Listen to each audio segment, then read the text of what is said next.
Hello and welcome back to the What Websites YouTube channel. I'm Will, one of the co-founders here, and today we are going to be exploring what is a domain. So a common misbelief is that the website is just a website. It's just this one thing and it all works, but there's actually a lot of separate parts that are working underneath the website, and a domain is one of them, and it's quite important that you understand it because this determines who owns the actual site.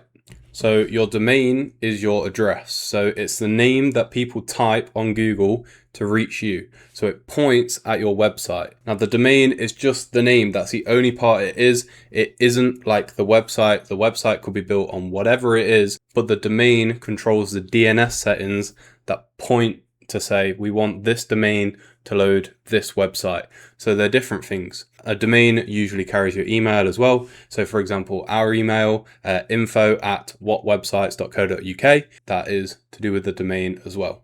So if you're just starting out, which one should you pick as a UK business? I preferably like .co.uk domains for UK businesses because it's clearly a UK business. Most of the time your domain won't be taken on .co.uk, whereas .com I feel like is a bit bigger, it's a bit more international, it's often already taken. But if you are going to buy the .co.uk, GoDaddy usually do like a bundle where you can buy like the .com, .uk, like a bunch of other ones as well in one package. That way your domain is kind of safe with you. So a common misbelief that we get is that we are taking money for people's domains. I'm sure it happens in a lot of other web companies as well. But one thing that needs to be understood is the domain is paid to the registrar, not to us personally. I know that some people, they might take a payment for it and set it up for you. I like to avoid that because we're going to find out later on that you should own your domain.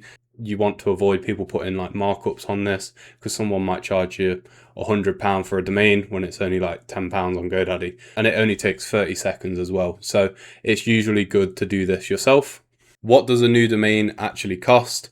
You can see here on GoDaddy, they're about £13 per year, $12.99 a year. And I know they do deals where if you sign up for like 3 years, you get the first year for 1p, so effectively for free. It will cost different amounts on different places on the internet. So you got places like 123reg as well and other things. I like GoDaddy. I'm not sponsored by them. I just really like their delegate access feature. Now, as I explained, yeah, we're not sponsored by GoDaddy. I just really like the delegate access feature, which I don't get on other registrars. So for example, a couple of other things that people have had their domains on and don't do a delegate access, and then they're trying to share passwords with us and stuff. And we just find that's not very secure or professional. So we like the delegate access. We get our own account, you get your own account, and then that way there's no like password sharing and stuff like that. So that's why I really like GoDaddy as a registrar, but can use elsewhere on the internet if you're trying to find better deals and stuff. Now, I keep saying the registrar and things like that. So here are 4 words worth knowing. So you, the business owner, you are the registrant, and it's very important that you are the registrant.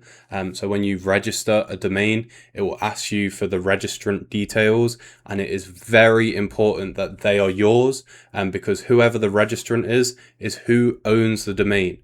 So if a website company set it up for you, which I would advise against, and then they've put in them as the registrant, that's a big red flag, and that's a big no-no. And we've had that a couple of times where people have come over and we're trying to get access to the domain and the registrant is in the wrong name, and then they've switched it over. We even had one company switch over a registrant. We asked them, when you transfer the domain, can you remove yourself as the registrant and put your client, our new client, as the registrant, please? And they put a different person on that registrant. No idea who it was. So yeah, you need to watch out for stuff like that and make sure you are the registrant. The registrar is where you bought it. So places, like I said, like GoDaddy, 123reg, things like that, they're the registrar. Who runs the domain? So here in the UK, the people who run the .uk, they would be the registry. It's different for different types of domains, but yeah, .uk, we can look up the registry.